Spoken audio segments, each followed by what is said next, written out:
그래서 입학하고 나서 생도생활 하면서는 입학도 힘들었는데 이게 졸업이 더 힘들구나를 느꼈던 게 태어나서 이렇게 많이 뛸 줄 몰랐어요. 달리기? 네. 뭐 하루에 일과가 끝나면 3km, 5km 뛰는 건 기본이고 제가 이제 어릴 때 뭐 축구도 좋아하고 운동도 좋아해서 많이 뛰었다라고 생각을 했었는데 육사에서 뛰는 건 또 이게 차원이 다르더라고요. 아, 그럴 것 같아요. 제가 또 생각나는 게 육사 가입수 하잖아요. 몇 명이 그때 입소했어요? 67기가? 제 기억으로는 230명 정도가 그때 같이 입학을 했었고 그럼 그때 몇 명 나갔어요?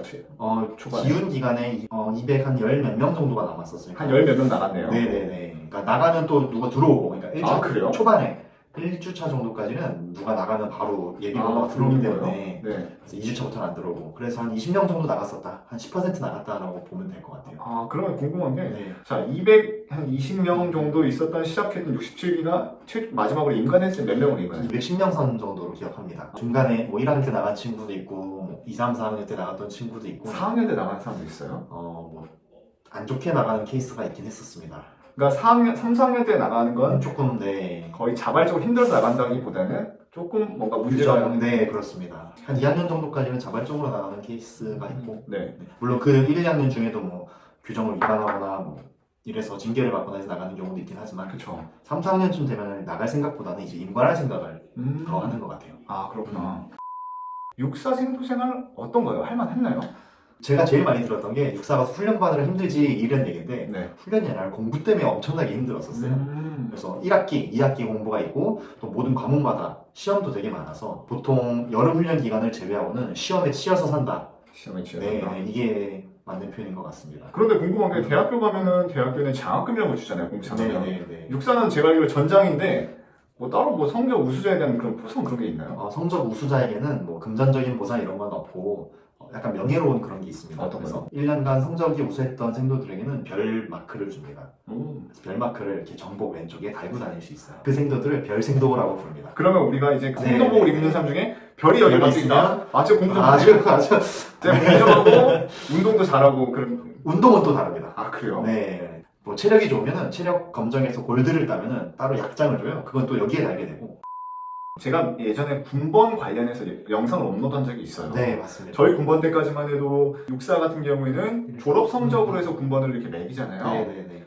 정말 개인적인 질문인데 혹시 군번이 몇 번이잖아요? 저는 애초에 육사 입학할 때 목표가 4분의 1 안에만 들자였습니다. 네. 그래서 딱 턱걸이를 했습니다. 몇 번이시죠? 47번입니다. 47번. 자, 시청자 여러분들 제 군번 영상 보면 47번이면 11년 육사 67기 중에 47등으로 졸업을 했다는 걸 우리가 알 수가 있는 거예요. 맞죠? 맞습니다. 네. 자, 그럼 또 여기서 궁금한 게 뭐냐면 육사는 제가 알기로 과가 다 나눠져 있고 대대별가 다 나눠져 있잖아요. 네. 근데 이걸 통합 점수를 어떻게 매기게 되는 거예요? 학점으로 일단 일반학 성적을 매기고 네. 또 군사훈련 기간에 나오는 군사학 성적을 따로 매깁니다. 그리고 다면 인성평가나 또 훈육 요원들이 보는 평가나 또 주변 동기생들이 보는 평가나 해서 훈육평가 그래서 이 세 가지 점수를 같이 산정을 해서 그래서 거의 대부분은 일반학 성적이 되게 큽니다. 일반학이라 하면 뭐 모든 대학교 과목들에 대한 성적, 네, 학점. 그러면 또 궁금한 게 육사는 기계 같고 항상 FM이고 네. 근데 군번이 낮다는 거는 어찌됐건 일반학 성적이 조금 낮았다는 거잖아요. 그렇죠. 그럼 육사 생도들 중에서도 공부해야 될 때 안 하고 막 이렇게 했던 친구들도 있긴 있었나 보네요. 개인마다 이게 좀 자기한테 맞는 과목에서 우수한 성적이 나오는 경우도 있고 혹은 모든 과목에서 우수한 성적이 나오는 경우도 있고 혹은 이게 장기전이 4년 동안 이어지는 거다 보니까 그렇죠. 어느 시기에 좀 슬럼프가 오거나 어느 시기에 좀 뭐 집중력을 흐트러뜨리는 일이 오거나 이랬을 때 성적이 덜 나오는 경우도 있죠. 2학년 끝날 때쯤 정도 되면은 거의 군번 성적이 맞는 위치가 거의 정해집니다. 그래서 이제 저도 좀 아쉬웠던 거는 1학년 때 좀 더 열심히 할 걸.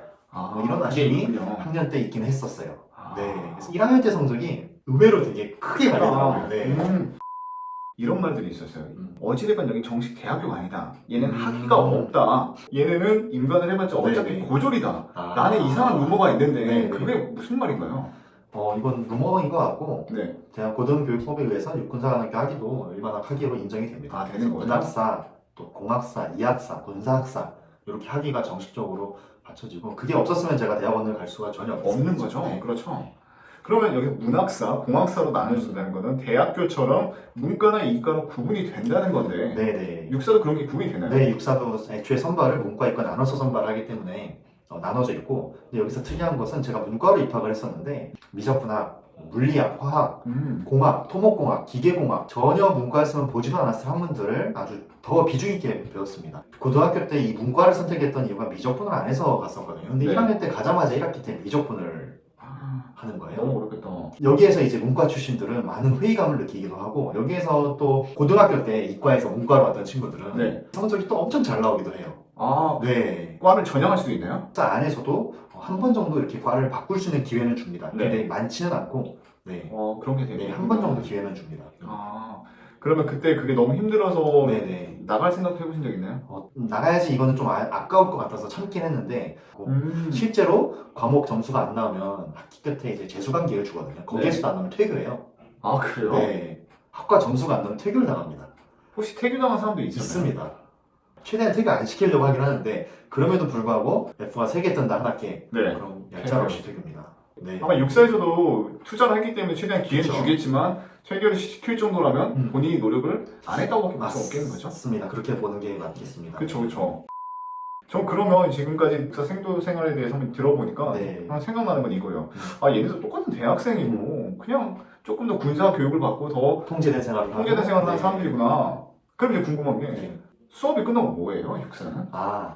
하루 일과가 오전 수업, 오후 수업이 있고, 오후 수업이 끝나면 체육 수업이 있습니다. 그 체육 수업 이후에는 또 별도로 체력 단련 시간이 있어요. 네. 그리고 나서 저녁을 먹어요. 저녁 먹고 나면 한두 시간 정도 자유 시간이 주어지고, 그리고 이제 자습을 합니다. 그 시간에는 네. 복도도 나와도 안 되고 호실 안에서 공부를 해야 돼요. 근데 그만큼 학업량이 많기 때문에 네. 그 시간도 되게 부족해서 10시가 취침인데 연등을 또 신청을 해서 네. 12시까지는 호실에 불을 켜고 공부를 할 수가 있어요. 이제 12시 이후까지 공부해야 되면 신청을 해서 허락을 받고 또 뭐 2-3시까지 공부하고 자고 또 6시 일어나서 또 시작하고 그래서 일과 이후에는 공부한다. 그럼 그렇게 월요일부터 금요일까지는 계속 무조건 한다는 거잖아요. 네. 거의 큰 그러니까 변함없이. 네, 금요일에는 이제 한 주를 마무리할 때는 이제 내무검열. 그래서 생활관 검사, 뭐 정리하는 거 청소 엄청나게 하고 네네. 그래서 검열하고 이제 거기서 통과가 되면 다음날 외박을 나갈 수 있고 거기서 통과가 안 되면 다시 청소해야 되고 사관생도 같은 경우에도 만약에 뭐 국가 위기 상황이나 네. 무슨 뭐 옛날에 뭐 김정일이 사망 사망하거나 천안함 폭침 사건이나 있거나 하면 다 통제가 되는 건가요? 주요 위기 상황이 있을 때는 다 통제가 되고 그리고 그 시기에는 학교 안에서도 전투복을 입고 생활을 합니다. 만약에 전쟁이 발발하거나 그랬을 때 생도들이 전장터에 바로 투입되지는 않습니다. 네네. 유일하게 우리가 사관 생도들을 전장터에 투입했던 게 한국전쟁 때였어요. 이건 세계 전사에서도 유례가 없는 일이었습니다. 사실 사관 생도들이 임관도 안 하고 전쟁터에 투입됐다는 것은 그만큼 긴박했기 때문에 그때 그렇죠. 그래서 포천에서 내려오는 북한군들을 그때 육사 생도들이 이렇게 직접 전투에서 나가고 그때 피해가 되게 많았었습니다. 그래서 지금은 이제 전쟁이 발발하면 4학년 생도들은 바로 장교 교육을 받고 임관을 하게 되어 있고 네. 그리고 이제 1, 2, 3학년 생도들도 좀 교육 기간을 단축시켜서 일반학 제외하고 군사훈련을 시켜서 이제 장교를 임관시키는 그런 비상 계획은 있습니다. 그런 계획으로 지금 네, 바뀌었군요. 평상시 수업을 들을 때 복장이 어떤 복장인지 궁금한 게 제가 딱 육사 생고하면은 그 빨간색에 파란색 그 이렇게 네네. 그걸 뭐라고 하는지 모르겠어요. 예복. 그걸 입고 다니는 건가요? 아니면 그 회색의 그걸 입고 다니는 건가요?